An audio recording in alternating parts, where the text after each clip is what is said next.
Now it's a time for the chief guest address, and we all know who we have here as the chief guest. He is Mr. Harish Bijoor, who is a brand domain specialist operating out of Bangalore. Can we have a big round of applause for him first itself? Yes. Thank you. Please be seated, sir. I have an essay to tell about you. And आज का दिन काफ़ी नहीं है आपके बारे में अब जब start करूँगी बताने के लिए. Right, Siddharth ji? He runs a unique boutique consulting outfit branded Harish Bijoor Consults Inc., a brand name that has a consulting presence across the markets of Hong Kong, Seattle, London, Istanbul, Dubai, and the Indian subcontinent. He spent his final corporate stint as the Chief Operating Officer at SIP Telecom Limited.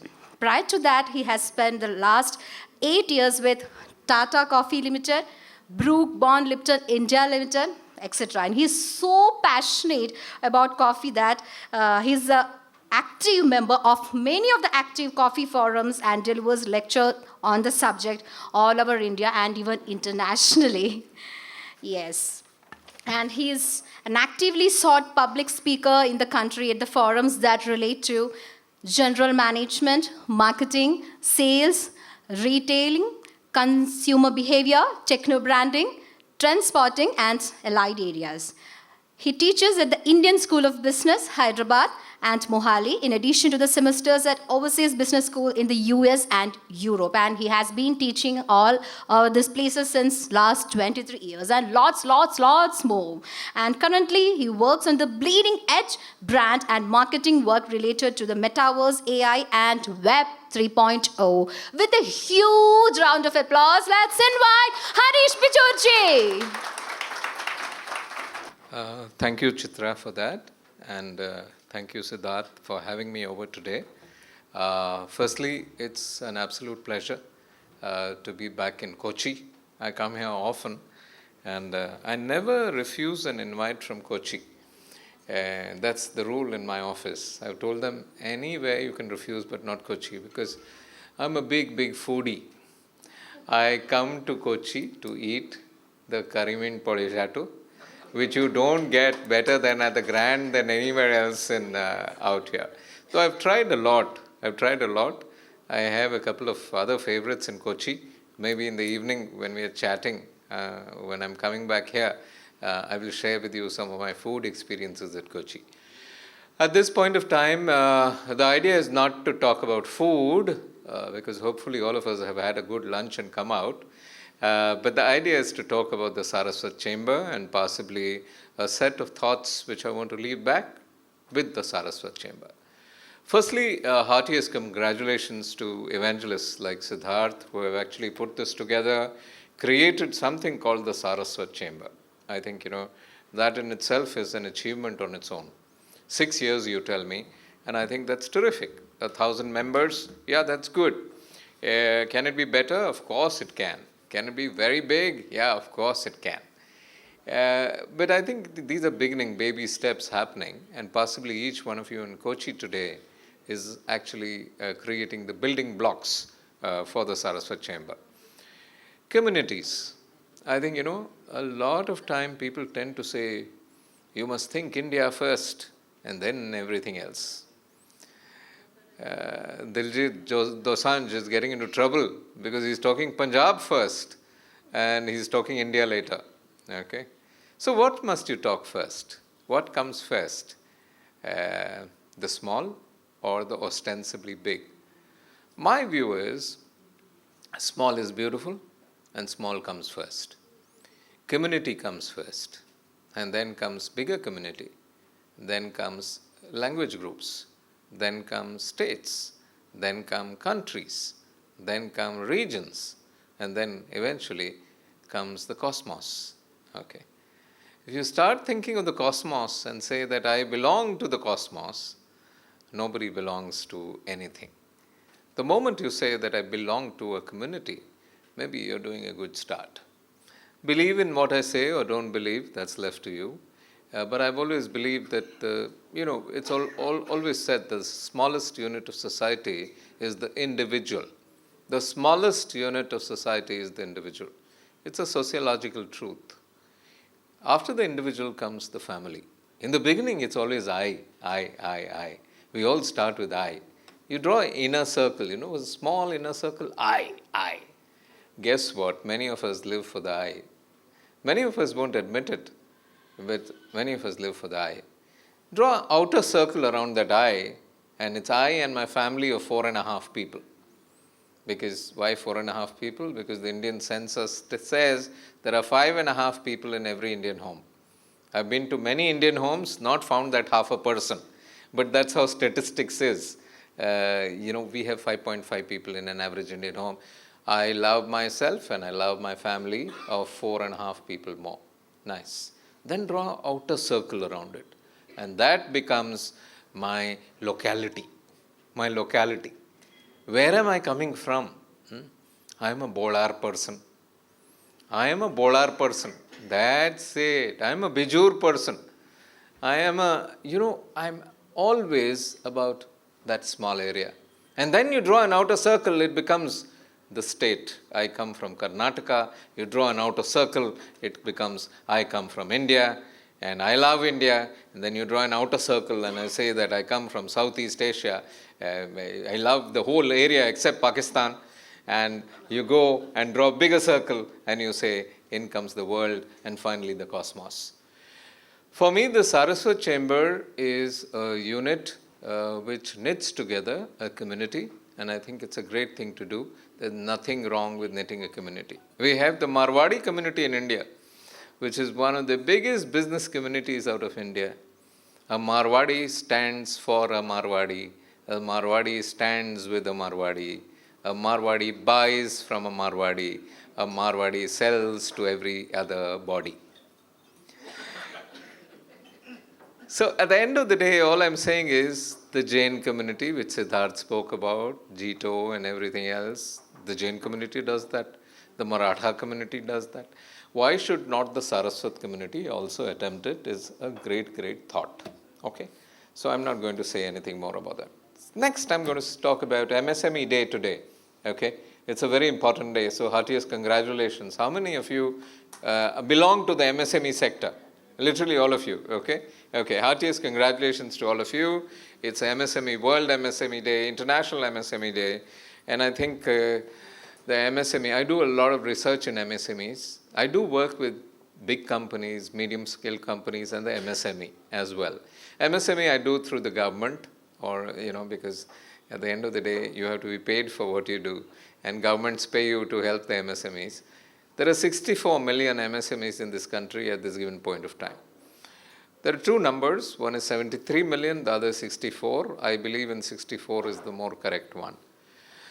Out of 64 million, which is 64,000 MSMEs in this country, 64,000 MSMEs in this country, literally, 94.6% of it is the micro business. M means micro, right? S means small. M again means medium and enterprises. Literally 96+% of them are the micro.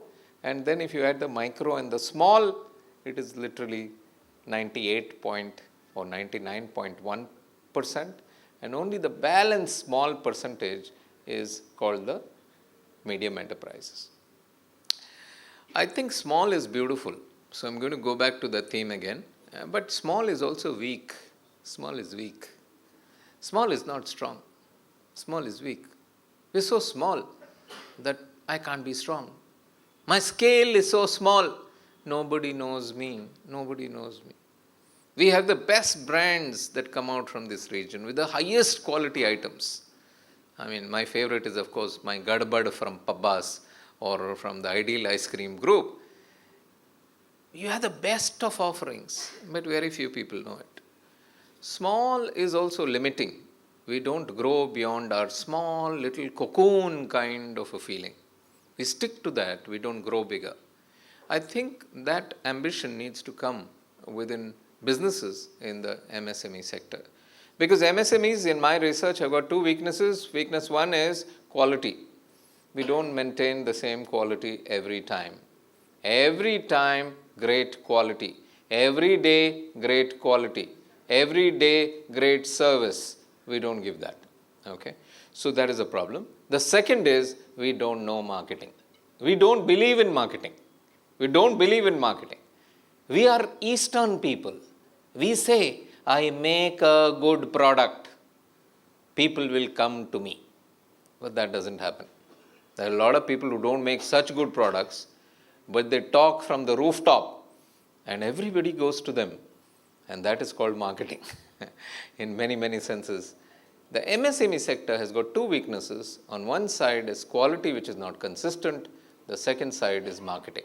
I'm not going to address the quality side of it today because I have exactly another 24 minutes to go.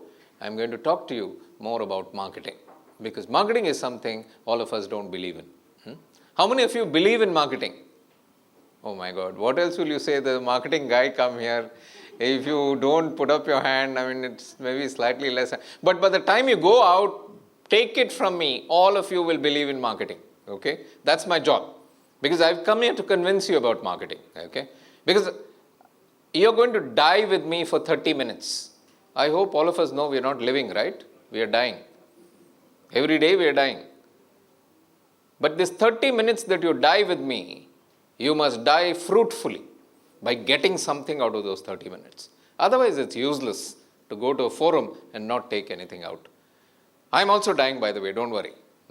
Equally. Marketing is your biggest weakness. So for a start, there are three important beliefs. One is, marketing is important. Marketing is important, anything that you do. You know why marketing is important? Because none of us can do without marketing. Everybody will say, why? Every one of you is a marketing person. There are only two types of people in the world. One is a marketing person, a dirty person like I, who markets to others. And the other is a marketed to person, which is each one of you. Think of it. First thing in the morning you got up. Sir, you brushed your teeth, sir. First thing you touched two brands. One was Colgate, one was Ajay toothbrush. First thing you were pure, sir. And I'm not talking about the dreams you were having. But the point is you were so pure, but you touched two brands, you got dirty. Why have you got dirty? Because brands leave a residue on your psyche. And residue is dirt. We are a function of the collective marketing dirt we carry. You brushed your teeth, you took a Bombay dyeing towel, touched another brand, wiped your face, then you opened the Hitkari, whatever, and then you actually took a soap, put it on your face called Lux, Filmi Sitaron Ki Saundarya Sabun, and everything is a brand. If you go back home and count how many brands have touched you from morning to night, you'll find 80 brands having touched you in a single day. That's why marketing is important. Nobody can do without brands. All of you make brands in some way or the other. And brands are important, and therefore marketing is important because no human being can do without brands. A CA has to use brands. Siddharth, you have to use brands. 80 brands in a single day. You're not ordinary CA, you're a highfalutin CA, so you are using 120 brands. An HR person has to use brands. An operations person has to use brands. A factory person has to use brands. A farmer has to use brands. A soldier has to use brands. PM Modi has to use brands. Siddaramaiah has to use brands. Do you understand? Everybody's touched. That's why marketing is important. Point number one, simple. Point number two, market research is important. Market research is very, very important. How many believe in market research here? Yeah. Okay, fewer people believe in market research. But I keep saying every breath you take, every step you take, market research your way. Please market research. For anything. You want to marry someone, please market research that monkey completely out first. Don't take a step without market research. You want to buy something, market research. You want to launch something, market research. Very, very important. In fact, I have a case study on market research. I don't know if I'll have time. If I have time, I'll close my session with that case study from Brazil. But simply to say, don't do anything without market research, my dear friends. Every step you take, every breath you take, market research. Third point. So first is marketing is important. Believe in marketing. Second is market research is important. Don't forget market research. Do market research in anything. And the third is consumer is important. How many believe consumer is important? Yeah, all of you. All of you. We are all important. We are also consumers. Consumer is important because consumer is the buying entity. Every one of you who is in business is making a product or a service and selling to a consumer. That consumer can be a B2B consumer, a business you're selling your business item to, or it can be a B2C consumer. You got a product which you're selling to a consumer direct, or it can be a B2G consumer. You got a product which you're selling to the government of India or government of Karnataka. But consumers are very, very important. Do all of you know your consumers? If you know, put up your hands. Yeah. Wherever I go, I ask, do you know your customers? I was at Hindustan Lever recently, 60 brand managers sitting in a room like this. And I said, you must know your consumers. I hope you all know your consumers. These are very highfalutin MBAs from the best management schools in India and the world over. So one young fellow who's about 37 years old or something, or 30 years old, says, sir, of course we know our consumers. I said, yeah. I asked him, what's your name? And crazily, his name was also Siddharth. So he says, Siddharth, acha, you know your consumers? Yes, sir. We do a lot of research. Trying to tell me that, we do a lot of research. He says, Siddharth, are you married? I said, yes, sir. 7 years ago. We also have a kid. I didn't ask you that, but he told me that. Siddharth, do you know your wife? Guess what? The problem is, all of us think we know consumers. Consumer is not one. Consumer is 100 people, 2,000 people, 14 million people, 84 million people. Okay. I used to be a brand manager on a brand called Red Label. So I had consumers, 84 million people. If I stood up and I said, I know my consumers, I am a bloody idiot. I don't even know my own wife, after being married to her for so many years. Professor M.N. Srinivas, a very eminent sociologist. Madam seems to know his name for sure. Eminent sociologist. He and I did a lot of work in India, and we studied. One research that I did with him was, we wanted to know people who are married to one another for 10 long years, and in those days only a man would marry a woman or a woman would marry a man. We looked at spouses and we said, 10 years you are married, how much do you know your husband? How much do you know your wife? Guess what? Men knew their wives after being 10 long years married to their wife. 78%. Which means that after 10 years of being married, a man does not know his wife 22%. I'm not trying to create any problem in this room. But I'm just saying, you understand what's happening? And a woman knows her husband only 54%. Can you imagine? Men are... Anyway, do you understand what's happening? You don't know one consumer completely after being married to that one person for 10 years. You say, I know my consumers. Nonsense. My dear friends, it's very, very difficult to know one person. To know 100 people, it's more difficult. To know 20,000, it's more difficult. To know 84 million people is even more difficult. Therefore, humility. Humility is my buzzword, my dear friends. If you are in a business, if you are doing a business, you know what is the best answer?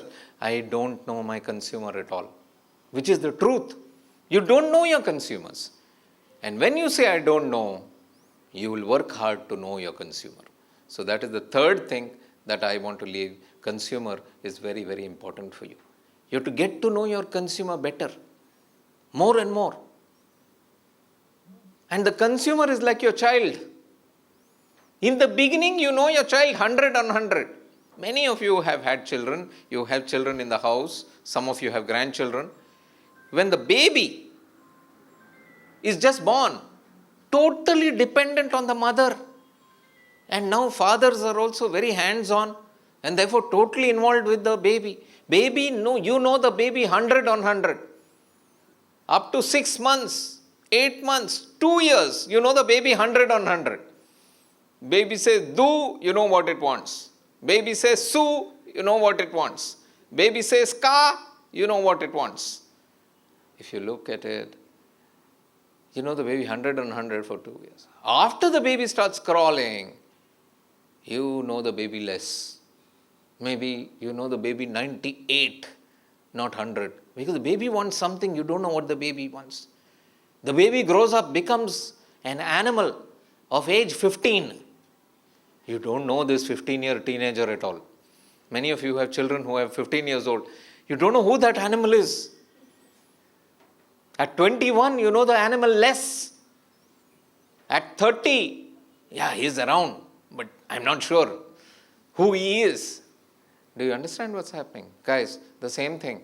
In the beginning, you know your customers, but later, you know your customers less and less and less. Therefore, don't be pompous. Invest in understanding customers deeper and better. These are 3 things. One is marketing is important. Second, market research is important. And consumer understanding is important. And the consumer is your child. Every moment you have to track and find out who she is, where she is. Again, I'm saying, all of us in the MSME sector, what should we be bothered about? Many of us are only focused on a product. How many of you do products? Products. Only products? Yeah. How many of you do services? Okay. My advice is, all those who do products, try to make your product into a service. You understand what I'm saying? If you're making a product, if you're growing coffee, try to make your coffee into a cafe.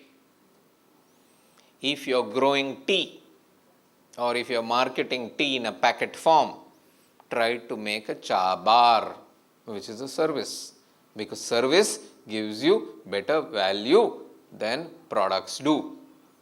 An idli which I eat at home, 2 idlis made out of ID batter, cost 62 paise when I eat at home. The same 2 idlis, when I eat at a stand-up Darshini restaurant in Bengaluru. Have any of you been to a Darshini? Yeah.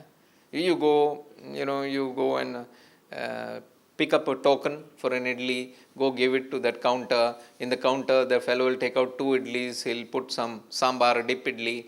And hot spoons are there, boiling in water. You take it out, take it to a round table, democratic system of eating. There's an auto rickshaw driver eating there, potential murderer, and you, all 3 are eating together.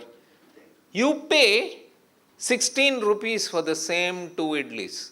62 paise cost, 16 rupees premium, because that is a service. A service which you want, a service which you need, and a service which bites you, because of which you go to there. You eat the same 2 idlis in a sit-down Udupi restaurant, it's 42 rupees in Bengaluru. Same 2 idlis at JW Marriott is 285 rupees. Do you understand what's happened to 62 paise has become 285 rupees? It's because of the service. I'm going to show you a service demo before I leave, which will hopefully tell you.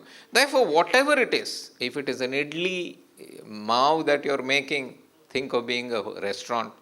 If you are a service, think of being a product. If you are in a beauty parlor business, think of taking one killer item of your beauty parlor and make it into a skin cream and make it into a product and sell it through Kirana stores. So don't get stuck in what you're doing is what I'm saying. This is my big point number 2. My big point 1 was 1A, marketing is important. 1B, market research is important. 1C, consumer is important. Second point is, please, if you are in product, become a service. Even God, if God is a product, a church is a service. When you go to church, it's called a service. a temple is also a service. You can worship God at home, but you go to a temple and put some dakshina in the hundi and come out. You want to experience the community aspect of worship as well. Third point, extremely important for each one of you to be innovative in whatever you do. Anything that you do, try to be innovative, because innovation makes you stand up. Sometimes even some of the most old ways of doing things are considered to be innovative. There is the gold jewelry business which has come up. In the beginning, there was the songar, there was a goldsmith. The goldsmith gave way to a small shop. Small shop became a bigger shop. Bigger shop became a bigger shop. And Kerala, of course, is full of them, with our Bhimas, our Malabar, our Kalyan. And then that big shop then became a corporate jeweler called Tanishq. All this is there. But what is the future? Can you reinvent the songar again? Can you make a small little specialized songar kind of a feel? Therefore, being innovative is important. Even I am coming from Delhi just now, and it so happens yesterday I was there, or day before yesterday, coming back. I got a shock. There is this handbag, I don't take brand names, a handbag which costs 2,75,000 rupees. It's a big brown bag.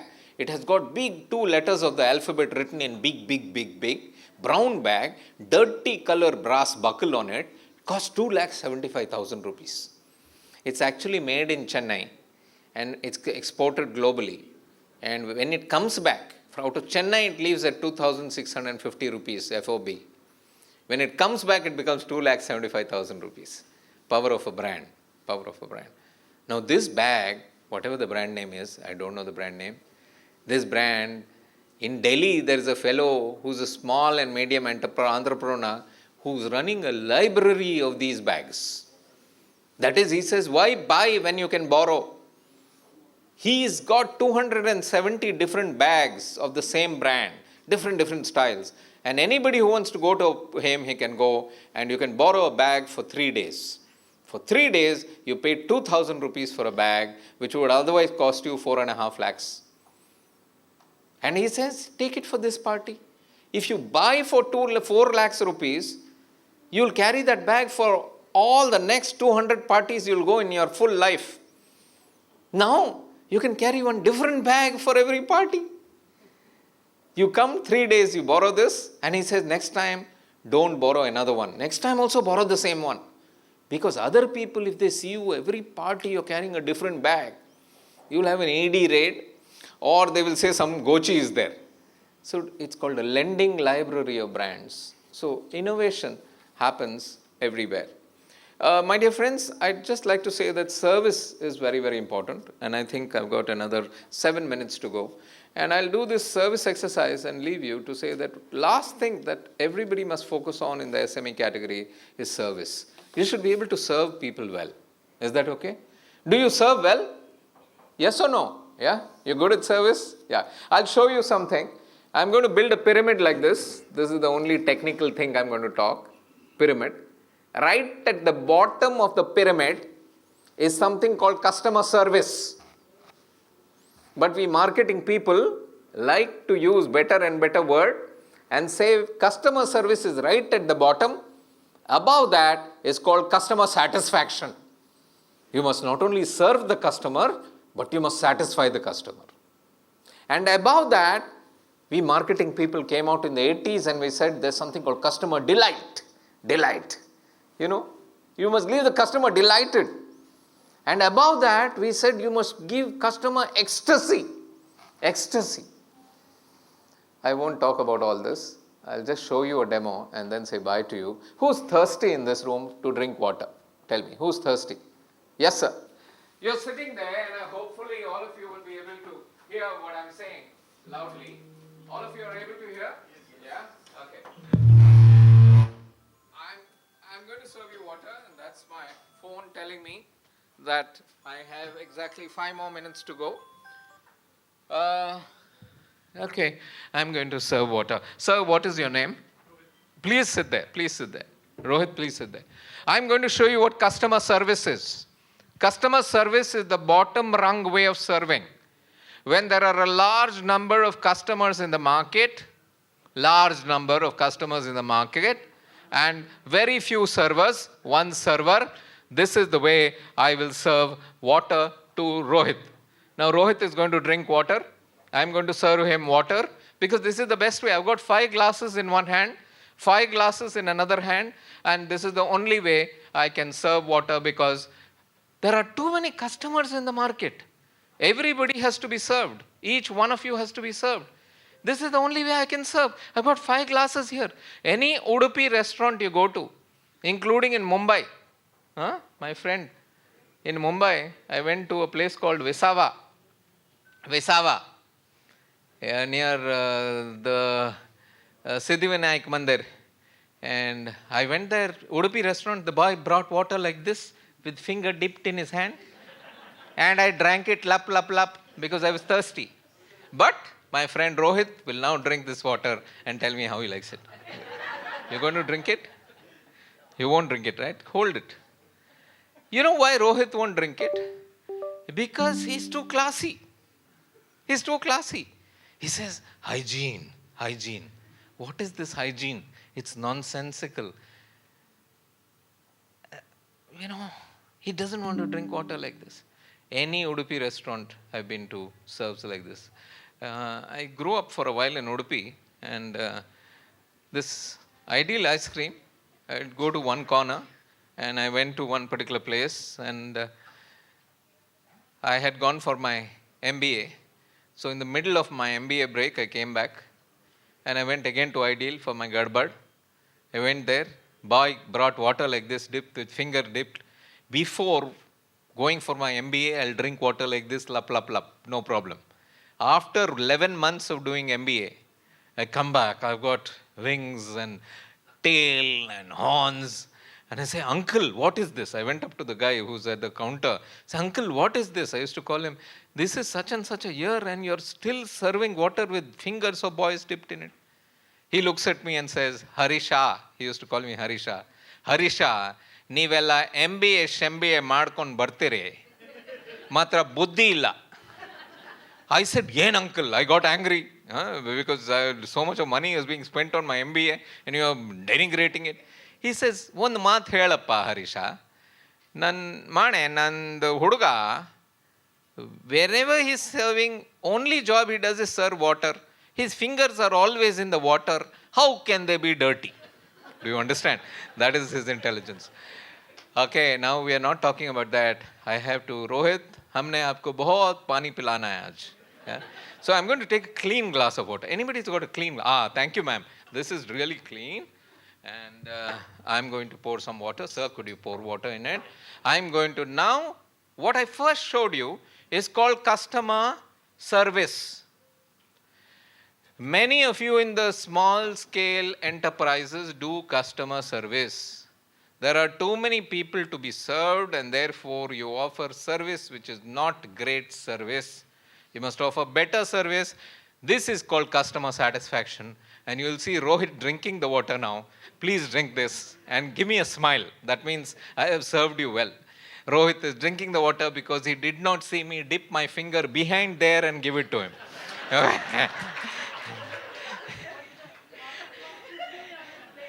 Even better, madam. Even I will show it, madam, to you. Madam, bilkul, 100%. 100%. No, I'm going to take that. See, she never gives like that.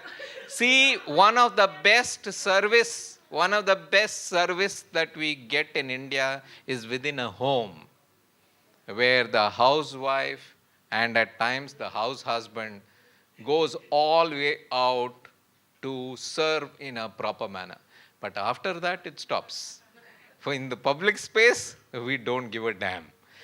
Now the thing is, I have to create now, the first thing I showed you was customer service.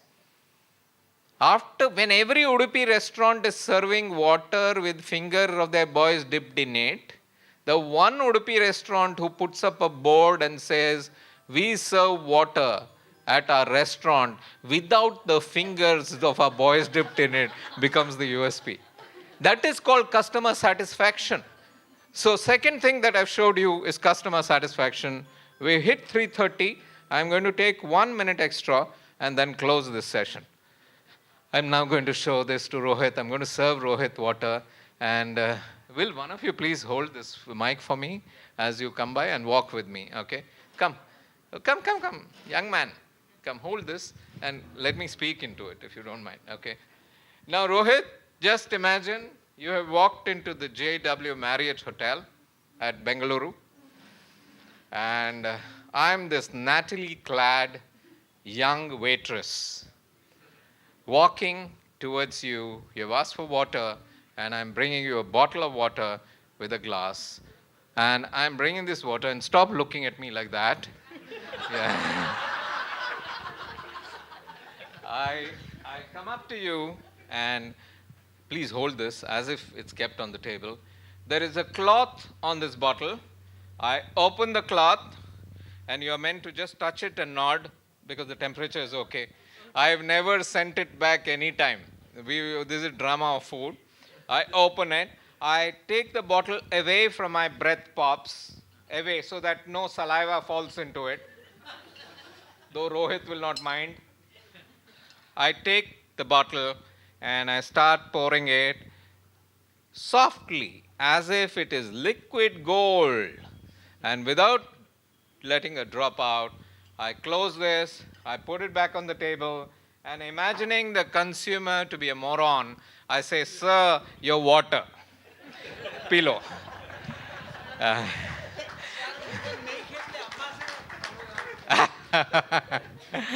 He's so kind to have come up, and he's so kind to have become my bakra in this session. Okay, ladies, gentlemen, I just want to close with that experience. I really don't have the time to take you through the Brazil market research experience, which I thought I would be able to do if I had the time. I'm going to just say the following thing, that point number one, I'm thrilled to see that you have an association of the Saraswat community, which is going to become very big at a point of time. Point number two, SMEs, MSMEs are the future. Small is beautiful. A lot of people ask me, I do a lot of work in AI. Excuse me, will you please all keep quiet? Yeah? Stop talking. Yeah. Last point simply is that whenever I say this, era of AI is here. In the era of AI, if you want to survive, the future is with those people who do what AI can't do. What AI can do, if you're already doing, you are not going to be in the business for a period of time. Job losses in this country are real. Job losses globally are real. IT is out, coding is out, testing is out, a lot of stuff is out. And therefore, if you're doing anything which, AI can do, you can't survive. You have to think and say, in my MSME, am I doing something AI cannot do? Then you will survive. Am I doing something that AI won't do? It's too laborious for AI to do. And, can I survive? You will survive if you're in an area which AI doesn't want to do or doesn't touch. You are and will survive if AI finds it painful to be in the space where you are. Therefore, my view, my dear friends, is, guess what? When I look at our MSMEs, an MSME does God's work. God's work. It's very difficult work. It's very repetitive work. It's very laborious work. And 64 million MSMEs do that in this country. I think the future is for the MSMEs, because these are things which AI doesn't want to do, can't do, won't do, etc., etc. So, my dear friends, please focus, do network, and wish you all the very best in whatever you do. It's been a pleasure being here. Thank you.